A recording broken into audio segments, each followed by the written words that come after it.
அரசு பயணமாக நான் அமெரிக்கா செல்கிறேன். செலவு போவோம், மீதி எடுத்துன்னு வந்து அவங்களாண்ட கொடுத்துடு, இல்லன்னா நம்ம குடும்பத்தை பத்தி தப்பா நினைப்பானுங்க. அந்த பறவை போல வாழ வேண்டும், இதோ இந்த அலைகள் போல ஆட வேண்டும். என்னப்பா வீடு அள்ளுது பின்ன ஓட்டுவோம்ல. ஒரே வானிலே ஒரே மண்ணிலே ஒரே கீதம் உரி. எதுக்கு வந்தோன்றதையே மறந்துட்டு நஜ சமையல்காரனாவே மாறிட்டாங்க. இதுக்கு மேலேயும் பையன் அமெரிக்கா முதலீடுகளை கூப்பிட்டுக்கிட்டு பஸ்ல வருவான்னு நினைக்கிறேன். பஸ்ஸுக்கு நான் பணம் கொடுத்து விட்டுங்க.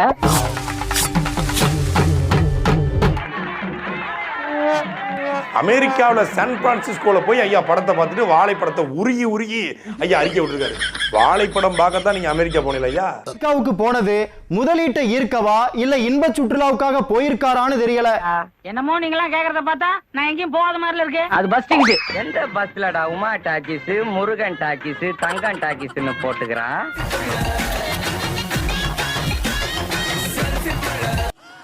என்னடா ஜீவனுக்கு என்னடா இது டிஃப்ரெண்டான ஐடியாவா இருக்கு. அது அதுக்கு நான் தான் செலவு பண்ணி ஆகணும்.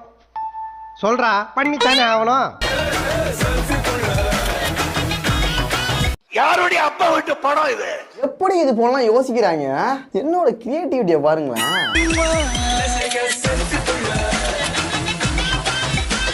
அரசு பயணமாக நான் அமெரிக்கா செல்கிறேன். எங்க இருக்க, என்ன பண்ணிட்டு இருக்கேன்னு எனக்கு தெரியாது நினைச்சியா? டேய், மரியாதை நீயா வெளியில வந்துரு.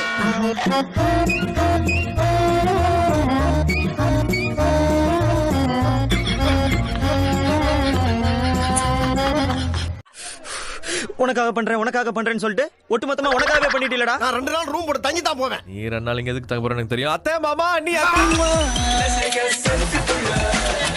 மேகத்தின் நடனத்தை பார், இயற்கையின் அகலத்தை பார், பூமியின் ஆழத்தை பார். நீ என்னத்தை பாக்குறது? திரும்பி என்னைய பாருடா. அமெரிக்க சாலைகள்ல ஆனந்தமா உலா வந்துட்டு இருக்காரு. டிரைவரே இல்லாத கார்ல போயிட்டு அந்த அனுபவத்தை சிலாகிச்சு எழுதிட்டு இருக்காரு. கருப்பு கண்ணாடி, கோட்டு, சூட்டு. உன்னோட இந்த பகட்டான வாழ்க்கைக்கு காரணம் நான் கஷ்டப்பட்டு சம்பாரிச்ச வரி பணம் நினைக்கும் போது ரொம்ப பெருமையா இருக்குடா. மச்சான் நான் சொல்லி காட்டுறதுக்காக சொல்ல. அது இருக்கட்டும். ஐயா இப்படி டிரைவர் இல்லாத கார்ல போகையில இங்க ஜனங்க மழை தண்ணி ஒழுகிற ஓட்ட உடசல் பஸ்ல போயிட்டு இருக்காங்க. உள்ளுக்குள்ள உறுத்தல பொறம்போ அப்படின்னு உங்க மனசாட்சி உங்களை பார்த்து கேள்வி கேட்காத மிஸ்டர் பாட்சாரதி. போற காரியம் வந்து நிச்சயமாக வெற்றி அடையும் நம்பிக்கை எனக்கு இருக்கு. ஆஸ்திரேலியா டூர், அங்க 5 ஸ்டார் ஹோட்டல்ல ஃபாரின் ஸ்டே. நீ லவ் பண்ணு, ஃபாலோ பண்ணு, என்ன வேணாலும் பண்ணு. ஆனா அதெல்லாம் உன் காசுல பண்ணு. முதலீடுகளை ஈர்க்க இது போன்ற பயணங்களை நான் தொடர்ந்து மேற்கொண்டு வருகிறேன் என்பது உங்கள் அனைவருக்கும். யார்கிட்ட வந்து கதை விடுற? இனிமே வாக்கிங் ஜாகிங் இந்த பக்கம் உங்களை பார்த்தேன் 2 பேரையும் புடிச்சிட்டு போய் முதியோர் இல்லத்துல தனித்தனியா சேர்த்து விட்டுறேன். ஓடி போ. காலம் தான் ஏமாற்றுவார் இந்த நாட்டிலே, சொந்த நாட்டிலே நம் நாட்டுல வெட்டியாக சுடு கொடுப்போம். ஆனா எங்களுக்கு மரியாதை கிடையாது. பரத தத்துவம் அப்ப அது யாரு? அந்த அசிங்கத்தை நீங்களே போய் பாருங்க. வைக்கிறவனுக்கு மரியாதை இல்லை என்று வட்ட செயலாளர் காளையன் பேசியதை திமுக நிர்வாகிகள் கைத்தட்டி ரசிக்கும் வீடியோ வைரலாக பரவி வருகிறது. அவனை நல்ல அடையாளம் காட்டுவேன். அந்த தங்கத்தை தூக்கின்னு வாங்களா. அவங்க ஒரு 10 ஓட்டு கூட வாங்கி கொடுக்க முடியாது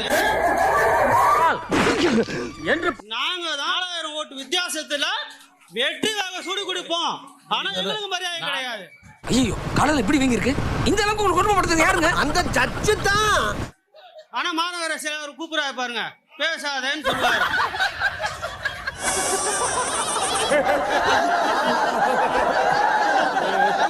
வட்ட செயலர்லயே தலைவருக்கு செலவு வச்சவன் காலை. பாவம் பண்ணிட்டடா, பாவம் பண்ணிட்ட. தலைவர் வந்தா என்னை கூட்டிட்டு போய் தான் வச்சாரு சில அப்புன்னு ஒரு கையை ஒரு துண்டு கொடுக்க விடுங்கன்னு சொன்னேன். பழக்க வழக்கம்லாம் பஞ்சாயத்தோட இருக்கணும். பாத்ரூம் போறதுக்கு வந்துட்டு பல்லு வரைக்கும் குளிச்சுட்டு சாப்பிட்ற வேலையெல்லாம் வச்சுக்க கூடாது, தெரியுதா? அவரும் சொன்னாரு, இவரும் சொன்னாரு. எத்தனையோ தடவை தளபதி வந்துட்டு போயிட்டாரு. இன்ன வரைக்கும் ஒரு தடவை கூட என்ன கூட்டிட்டு போகல. ஏண்டா நீ என்னடானா நெய்ய பார்த்ததே இல்லைங்கிற, உங்க அப்பா என்னடானா தினம் நெய் பொங்கல்ங்கிறானே. இந்த முறை தலைவர் வரும்போது உனக்கு இப்பயும் செய்ய மாட்டீங்க. அதான் உண்மை. ஆமாப்பா, முடிவு கட்டுறேன்னு அடுத்த தடவை வரைக்கும் சொல்லிட்டே இருங்க. நம்ம முன்னாள் பகுதி செயலாளர் இருக்காரு பாருங்க, ராஜாமலை விஜய் அண்ணா. அடுத்ததாக ராஜாமலை விஜய் அண்ணா எலெக்ஷன் அப்ப கூட்டம் போடும்போது எல்லா வாடகை விட நம்ம வார்டில் தான் நம்மளா காமிக்கணும் அப்படின்னு சொன்னாரு. இங்க ஏத்தி விடுற. அப்படியே சரி, யார சொல்லு. இருங்க. எங்க அப்புறம் நீ ஊருக்கு போறே? ஊர்ல போய் என்னத்த பண்ண போற? இல்ல வேற எங்கயாச்சும் போய் இறங்கு போ. அண்ணா ஏத்தாச்சு, நான் 10 வாடகை. யாருப்பா? நான் 10னே. சரிப்பா. நானும் இவரை நம்பி கூட்டிட்டு வந்தேன். போட்டுருக்கிற அன்றாயரோட மாமனாரை கொண்டு வந்து மாப்பிள்ளைய பாத்துருக்கியா? பார், நான் தான் அது. நல்லா பார். இவர் என்ன சொன்னார் தெரியுங்களா? நம்ம வார்ல சிறப்பா செஞ்சுட்ட, இது உன் கால் இல்ல உன் கை அப்படின்னு இவரு பிடிச்சவரு. நீ எங்க நீட்டி கையெழுத்து போட சொல்றியோ அந்த இடத்துல போட சொல்லுவேன்னு சொன்னவரு ராஜாமலை விஜய் அவர்கள். செஞ்சாரா இன்ன வரைக்கும்? நம்பிக்கை தான் வாழ்க்கை, வாழ்க்கை தான் நம்பிக்கை. நம்பிக்கை தான் நம்பி விட்டுருந்தேன் எல்லாத்தையும். செஞ்சாரா? செய்ய மாட்டார். என்னத்த கையில இருக்க காசெல்லாம் பறி கொடுத்துட்டு வெறும் 200 ரூபாயோட படுத்து கிடக்குறேன். ஆனா அவர் மட்டும் சொல்லுவார், எனக்கு ஒண்ணுமே செய்யல, நான் இப்படிதான் இருக்கிறேன். ஐயோ, என்னைய மாதிரியே அழுகிறேப்பா. இப்படிதான் இருக்குன்னு சொல்லுவாரு. ஆனா அவரும் நல்ல முறையில தான் இருக்காரு. பார்த்தாவே தெரியும், நரசலா உட்கார்ந்து பார்த்தாவே தெரியும். பொண்ணு நீ பிக்கப் பண்ணி பணக்கார நானே இன்னைக்கு வேற ஏற்பாடு பண்ணிருக்கேன்னு சொல்லி கூட்டு வந்து இப்ப ஏமாத்திருக்கிற. ஐ ஹேட் யூடா. மாநகர செயலாளரும் மாவட்ட செயலாளரும் நம்ம அமைச்சர் அவர்களுமே வந்து அண்ணனுக்கு அண்ணம்மனுக்கு வேலை வாங்கி கொடுத்துறேன்னு சொன்னாங்க. 5 வருஷம் ஆகுது. பேச விட்டவன பூரா தெரிஞ்சு போச்சு. இன்ன வரைக்கும் வேலை வாங்கி கொடுக்கல. ஒரு கட்சிக்காரனுக்கே செய்ய முடியல. இதுக்கு எப்படி? அப்ப நாங்க வந்து இப்படி உழைச்சுக்கிட்டே இருக்கணும், உங்களுக்கு வேலை செஞ்சுக்கிட்டே இருக்கணும். திமுகவுக்கு வந்து ஏன் சம்பாதிக்கலாம்னு பார்த்தா இவங்க நம்மள வச்சு பணம் சம்பாதிக்கிறாங்க. வாங்கி கொடுக்க மாட்டோம். அவருக்கு எல்லாம் எல்லாமே செய்யறோம். இதை தண்ணியில எழுதவா நோட்டுல எழுதவா? நம்ம சொல்லியிருந்தாவோட இவ்வளவு நல்லா சொல்லிருக்க மாட்டோம் போல. என்ன ஃப்ளோவா சொல்றாங்களா இருந்தாலும். மேயர், பகுதி செயலாளர், மாவட்ட செயலாளர் என அனைவரையும் பொளந்து எடுத்தார் அவர். இதை விட உங்களுக்கு ஒரு அவமானம் வேணுமாடா? இனிமேல் இந்த ஊர்ல இருக்கக்கூடாது. என் மனசுல இருக்கிறத அப்படியே பேசுற என்பது போல் அரங்கில் கூடியிருந்த திமுக நிர்வாகிகளும் அதை பலத்த கரகோஷத்துடன் கைத்தட்டி ரசித்தனர். ஏன் மச்சான் அப்படி தப்பு தப்பா பேசுற? புரியல மச்சான். அதனால நீங்க 2 பேரும் என் மனசுல இருக்கீங்க. ஆனா உங்களை சேர்த்து வச்ச நான் எங்க இருக்கேன்? குப்பை தொட்டில மச்சான். That is the life. என்னடி ஏற்கனவே உங்க பாடி ஸ்ட்ரென்த் கம்மி, இப்ப டியூஷன் ஸ்ட்ரென்த் கம்மி ஆகிட்டே போகுது. இப்படியே போனாக்க நம்ம ஃபேமிலி எப்படி மெயின்டைன் பண்றது? 38 வருஷத்துல ஜெயலலிதா வந்தான்னு சொல்றாங்க. எம்ஜிஆருக்கு அப்புறம் 2 தடவை தொடர்ந்து வர முடியல, மாறி மாறி தான் வந்திருக்கு. ஏன் இது வரைக்கும் உடச்சல பத்தாதா? பர்னிச்சர் மேல கை வச்சா முதல் டெட் பாடி நீதாடா. ஒரு பக்கம் சீமான், ஒரு பக்கம் நம்மளை குறை சொல்றாரு. இவன் எப்படி சொல்ல மாட்டானே. டிகேவை வந்து நாம் தமிழர் வந்து திமுக முதல் முறையா பேசுதுன்னா டாப் லெவல்ல முதல் முறையா பேசியிருக்காங்க. வா பாண்டியா வா, இந்த மாதிரி ஒரு சந்தர்ப்பத்துல சந்திக்க தாண்டா இவ்வளவு நாளா காத்துக்கிட்டு இருந்தேன். இன்னொரு தடவை சொல்லு. ஒரு பக்கம் சீமான், ஒரு பக்கம் நம்மளை குறை சொல்றாரு. அது நல்லா கத்தியது, கதறியது, ஊரை கூட்டியது. ஒரு பக்கம் புதுசா வந்தவர், வரப்போறவர் குறை சொல்றாரு. எதிரி அதிகமான காலம், எதிரி அதிகமாக இருக்கிற ஒரு காலம் தான். அண்ணே நான் கிளம்புறேனே. டேய் இருடா பாடி கார்டு, நீ எங்க போற? சங்கடிக்கலாம் சொல்லிட்டு அப்படியே உங்களை புதைக்கதா இருக்குதான்னு கேட்டு வந்தேன்.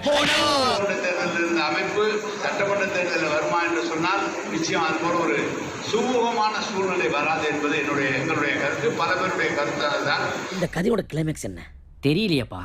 எனக்கு தெரிஞ்சு போச்சு. என்ன சங்குதான்? யாருக்கு? உங்களுக்கு. எனக்கு தெரிஞ்சு நாம் தமிழர் கட்சியும் அதனுடைய தலைமையும் சமூக வலைதளங்கள்ல வேட்டை நாய்களால் குதிரப்பட்டது போல வேற எந்த கட்சியுமே வந்து குதிரப்பட்டது கிடையாது, தாக்குதலுக்கு உள்ளானது கிடையாது. பொம்பாய்க்கு அப்ப தெரியல, நெருப்புல விழுந்தது இரும்புன்னு. அதை அடிச்சு அடிச்சு மிதிச்சு மிதிச்சு அது இப்போ கத்தி ஆயிடுச்சு. இதெல்லாம் யார் செய்யறா, யாருடைய பின்புலத்துல இருந்து இயங்குறாங்க, இவங்களுக்கான பணம் எங்க இருந்து வருது, இந்த வேட்டை நாய்களுக்கான தீனிகளை யார் போடுகிறார்கள் என்பதெல்லாம் எல்லோருக்கும் நன்றாக தெரியும். பிளானா பண்ற உன்னை விட்டு அந்த ஊருக்கே ஆபத்துரா.